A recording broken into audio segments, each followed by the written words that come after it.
We've worked our way through some of the fundamentals with working with CorelDRAW in our previous sessions, and in this session I want to take a look at working with the shape tools in the toolbar in CorelDRAW X6. You'll find the shape tools down here. They'll start with the rectangle tool, then you've got the ellipse tool, and beneath that you'll have your polygon tool. I'm going to go ahead and zoom out and we'll just work with the basics of these shapes so that we understand how they work. Whenever I approach a production artwork job, such as a logo trace, a font trace, or even a design job, the first thing I start thinking about in vector is shapes. How can I do this with shapes? Because I found that typically I'm going to be able to work much more quickly with shapes than I can work with the Bezier tool. Let's go ahead and left click with the rectangle tool selected and make a rectangle. And you notice I can make a rectangle of any shape. Got a preview there, and when I release I'll have my actual rectangle. You'll notice that the properties bar changes again. I'm going to go ahead and delete that. We'll create another rectangle. Come over here and click, left click one time, release, left click, hold down. Now I'm going to hold down Shift and Control and I'll start making a perfect rectangle from the center point. If I hold down just Shift, nothing really happens. If I hold down just Control, I start creating perfect rectangles from the top or the bottom. If I hold down Shift, I start creating from the center point. Go ahead and release, and there's our rectangle. Now this rectangle is somewhat interactive, and we'll take a look at that. I'm going to go up here to the shape tool, which is underneath the pick tool. Click on that. You'll see these nodes appear, these large black nodes, and you left click and hold one of these and you'll see that what you're getting is a rounded corner. Now there's some properties associated with this that we can set in the properties bar for the rectangle. Up here we can change our corner to a scallop, and you'll notice if I do that and then start to pull back, I'll get a scalloped corner. I can change to a chamfered corner, like a stop sign there, and I can pull back. There's also a setting here called relative corner scaling. If that is turned off and I scale my object, my corners are not going to scale with the object. However, if that is selected, turned on, and I scale, you can see that my corners scale perfectly with my object, even if I go and stretch it out or change the height. Another thing you want to be aware of is if you've got one of these objects and it's converted to curves, I'll go to my shape tool, you no longer have the interactivity associated with those corners. Now it's just a curve, it's no longer a rectangle. I'll hit Control Z to go back, and now it's back to a rectangle. Change my corners back to rounded, as you can see there. So that's the rectangle tool. Let's take a look at the ellipse tool. It's the same. Left click, hold down, and you can create any shape. Hold down Shift and Control, you'll create a perfect circle from the center.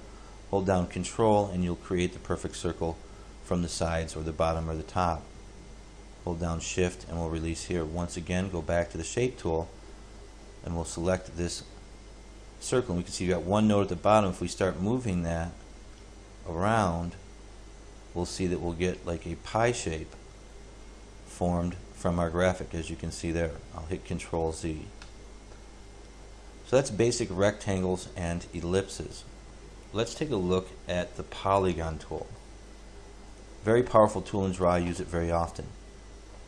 Left click, hold down, you can create any shape you want. If you want perfect, you can hold down Shift and Control from the center again, or you can hold down Control and create based on top, bottom, or side. We'll notice up here in the properties bar that we have 5 points or sides. I'm going to change that to 15. Just key that in and hit enter.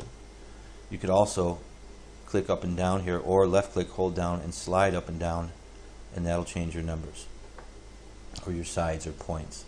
I'm going to go to the shape tool. I'm going to select one node, left click, and start moving that. Now you see all of the stars or points in the polygon move together symmetrically.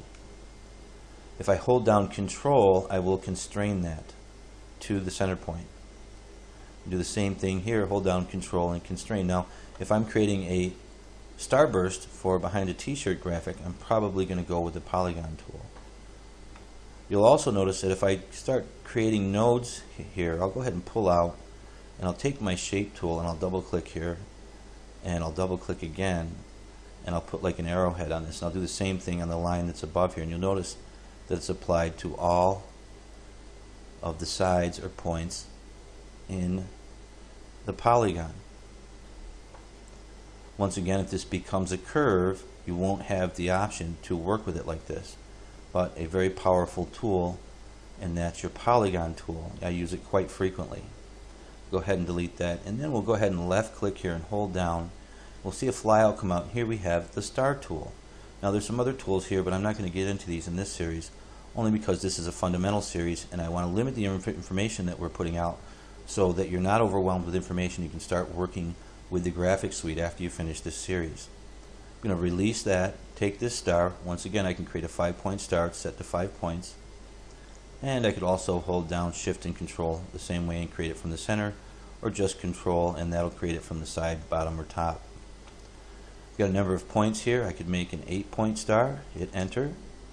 We've got a sharpness set at 53. I could change that to, let's say, 65 and hit enter, and that will affect that. Or I can do that dynamically with the shape tool. We'll zoom in here and take a look. Grab this node and I could pull this in this way. And you notice here we are constrained. We don't have the liberty that we have with the polygon tool.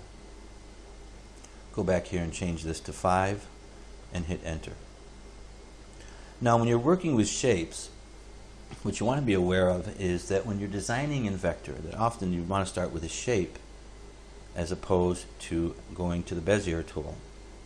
And I see so often that designers will start with the freehand tool or the Bezier tool when actually things can be done with shapes.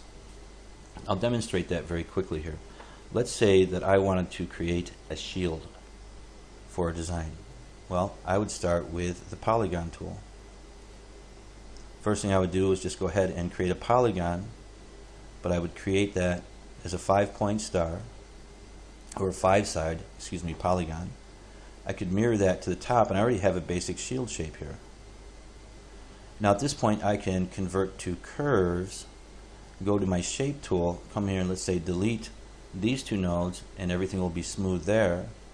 I could come here, lasso these 2, click plus, lasso this one here and click plus also. I want to delete that. I don't want that node there. I could come up here, pull this up this way, hold down Control to constrain the motion of that node, left click, hold down Control again, and then I could come in here and drop a node, lasso and delete, that'll curve, drop a node, double click for creating the node, lasso, delete, and that'll create a curve. Now see, I've got a basic star, I've got a basic shield, not star, shape laid out here, and I didn't work with the Bezier tool. The next thing I would probably do at this point is start to grab these 2 points here because they're overlapping. Come up here into my properties bar, reflect nodes horizontally, start pulling out a bit just to change that shape of that shield, and there I've got a basic shield shape set up. Now I could go in and tweak that some more, but you can see how I started with a shape to create my shield instead of working with the Bezier tool. So we want to be thinking about this when we're designing graphics. If I wanted to create, say, a tier shape, well, for a tier I might start with my ellipse tool. Left click, hold down, create an ellipse, convert that to curves, go to my shape tool, take the top node, pull that up, convert that to a cusp, and then pull this down here, left click, hold, pull that down there, and now I've got a tier shape. If I was going to make a heart, I could do the same. I'd pull this out wider here, come up here to this particular node, I could left click, pull that down, probably want to constrain that but don't have to, convert that to a cusp, pull out with this control arm, and I've got a basic heart shape. Now you see these nodes here are a little bit out of line, but I can lasso these 2 nodes, come up here into the align nodes, select vertically, select OK, and now my nodes are aligned.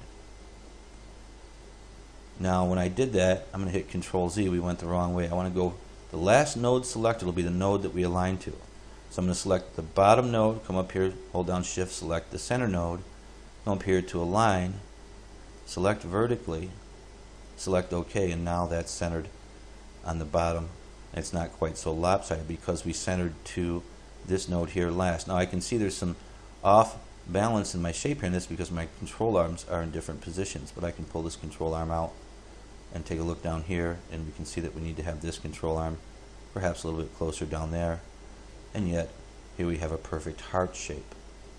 Now this is very basic shapes, but yet when we start to do actual design work, we want to be aware of the fact they can very often start with a foundation of one of the interactive shapes in Draw, your ellipse, your rectangle, your polygons, and then move from there to more complex shapes that you can form by working with your nodes and lines. We'll go ahead and wrap here, and we'll continue in our next session.